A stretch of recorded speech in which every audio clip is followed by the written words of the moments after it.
The invisible crisis. Imagine you are 18 years old. You aren't just a student. You are a full-time employee and a family caregiver. You are part of the 34% of the U.S. population currently navigating the high-stakes world of higher education, but the pressure is becoming crippling.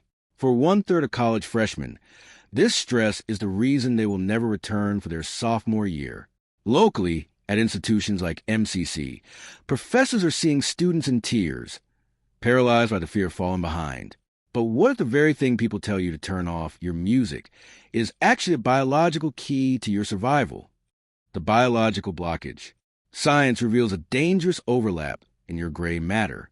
The areas of your brain responsible for the fight or flight respond to the exact same areas used for memory and learning.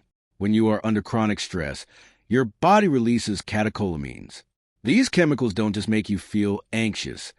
They physically inhibit the integration of new knowledge. You are essentially trying to learn while your brain is screaming danger. This is where a process called modulation changes everything. The secret of physical modulation. Music is a non-pharmacological, non-invasive method to modulate your physical state. When you select your own music, you aren't just listening to a song. You are triggering the release of dopamine and opioids in your midbrain. This chemical shift returns your system to homeostasis. It slows your respiration and heart rate, sometimes even synchronizing your heartbeat to the tempo of the music. For many students, this creates a safe space where the stress is no longer crippling, allowing the body to finally settle into study mode. The emotional palate cleanser. Music also serves as an emotional palate cleanser or a blanket. Students use it to regulate their mood before they even open a textbook. It combats a profound isolation felt by many, especially following the COVID-19 pandemic, where the line between home and work became blurred. Through social affiliation, music acts as a surrogate friend, making the listener feel understood and less isolated. Whether you choose mood-congruent music to validate your feelings or mood-incongruent music for mood repair, you are effectively headspacing yourself for success. Mental modulation and the wash. The final pillar is mental modulation.